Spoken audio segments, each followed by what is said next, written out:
কাঞ্চনজঙ্ঘা এক্সপ্ৰেছৰ দুৰ্ঘটনাত অন্য মূৰ্তিয়াৰ চেষ্টা জলপাইগুৰিৰ ৰেল দুৰ্ঘটনাৰ সমস্ত দোষ ট্ৰেইন চালকক জাপি দিয়াৰ চেষ্টা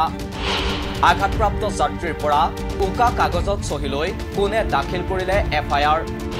আনলৈ দুখ ঠেলি কোন হাৰিব বিচাৰিছে ৰেল দুৰ্ঘটনাৰ তদন্তৰ পৰা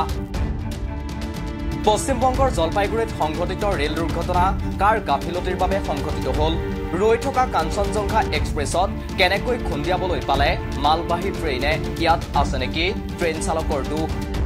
সোমবাৰে পুৱা প্ৰায় 8:30 সংঘটিত হয় কাঞ্চনজঙ্ঘা এক্সপ্ৰেছৰ দুৰ্ঘটনা এই দুৰ্ঘটনাৰ পাছতেই উত্থাপন হৈছে এইসমূহ প্ৰশ্ন দুৰ্ঘটনা সংঘটিত হোৱাৰ পাছতেই যিখন মালবাহী ট্ৰেইনে কাঞ্চনজঙ্ঘা এক্সপ্ৰেছত পাছফালৰ পৰা খুন্দা মাৰে সেই ট্ৰেইনখনৰ লোকো পাইলট আৰু কো পাইলটৰ ওপৰত দাখিল কৰা হয় এজাহাৰ তেওঁলোকৰ ভুলৰ বাবে দুৰ্ঘটনা সংঘটিত হ'বলৈ পালে বুলি দাখিল কৰা হয় এজাহাৰ চৈত্ৰালী মজুমদাৰ নামৰ এগৰাকী মহিলাৰ নামত দাখিল কৰা হয় এজাহাৰখন কিন্তু প্ৰকৃততে লোকো পাইলট আৰু কো পাইলটৰ দুখ আছিল নে হসাই চৈত্ৰালী মজুমদাৰ নামৰ মহিলাগৰাকীয়ে এজাহাৰ দাখিল কৰিছিল নে শেহতীয়াকৈ পোহৰলৈ অহা তথ্য অনুসৰি মহিলাগৰাকীৰ অজ্ঞাতেই অন্য কোনো ব্যক্তিয়ে তেওঁৰ নামত দাখিল কৰিছিল এজাহাৰ উকা কাগজত চহী লৈ চৈত্ৰালী মজুমদাৰৰ নামত দাখিল কৰিছিল এজাহাৰ আমি কালকে তো ট্রেন ওই অবস্থার মধ্যে আমি মানে বাড়িতে ফোন করি বাড়ি থেকে আমাকে নিয়ে যায় মানে তারপরে আমি হসপিটালে ভর্তি হই সেখানে গিয়ে নর্মালি কিছু আরপিএফ আসে আমার কাছে তারা হচ্ছে কথা বলে যে আমার নাম ঠিকানা তারপরে অ্যাড্রেস সব কিছু ডিটেলস নিয়ে যাওয়ার পর তারপরে আরও কয়েকজন আসে রাত্রিবেলা 8:30টার সময় তো তখন এসে তারা হচ্ছে আমার থেকে মানে আমার কি পরিস্থিতির মধ্যে ছিলাম সবটা ওনারা জানে শুনতে চায় আর কি আমি সেটা বলি সেটা ওনারা ভিডিও করেন ভিডিও করার পর দেন আমাকে একটা সাদা পেজের মধ্যে ওখানে আমার নাম ঠিকানা শুধু লেখা ছিল আমাকে নিচে বলেছিল সিগনেচার করে আজকের ডেটটাকে দিয়ে দিতে আমি শুধু সিগনেচার করে আজকের ডেটটাকে ওখানে দিয়ে দিয়েছিলাম মানে কালকের ডেটটাকে দেওয়ার পর ওনারা চলে যায় তারপরে রাত্রিবেলা ওই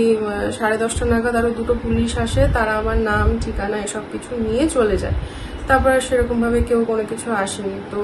আমি প্রথম আর কি মানে আপনারা তো নিউজ দেখেছেন ওই TV9 বাংলার থেকে আমাকে প্রথম বললো যে এরকম এরকম আপনার নামে এরকম আপনি নাকি এরকম অভিযোগ করেছেন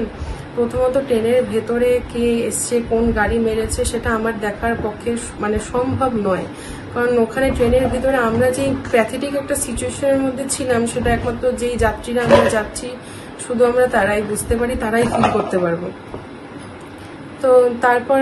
আমি ট্রেন থেকে অনেক রকমভাবে আমাকে 4 জন দাদা ছিল তারা আমাকে নিয়ে নিচে নামার পর আমি দেখছি যে পেছন দিকে কোনো গাড়ি হয়তো মেরে দিয়েছে তখন আমি শিওরলি যা কিছুই জানতাম না আমাকে তারপরে বাড়িতে ফোন করা তারা তো নিয়ে আসার পর আমি সন্ধ্যার পর জানতে পারি যে এরকম একটা মালগাড়ি নাকি পেছন থেকে এসে মেরেছে আর বাকি থাকলো হচ্ছে আমি নাকি কারণ এফআইআর করেছি আমি চিনি না তাদেরকে আমি কেনই বা এফআইআর করতে যাবো তাদের নামে তাছাড়া আমার ফ্যামিলি বা আমরা সবাই হসপিটালের মধ্যেই ছিলাম এবার আমরা ছাড়া আর কে করবে তারা যারা আসলে তারা ছাড়া আর কেউ করার মতন আমার মনে হয় না আর কেউ করবে কারণ আমি যেই কন্ডিশনের মধ্যে এখন আছি সেটা আমার পক্ষে করাও এখন সম্ভব নয় এই মন্তব্য শুনাৰ পাছত নিশ্চিতভাৱে প্ৰশ্ন উত্থাপন হ'ব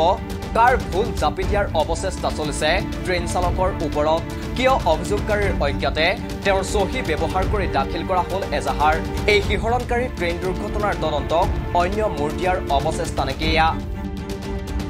সকলো ওলাই পৰিব উচ্চস্তৰীয় তদন্ততহে news desk report the cross current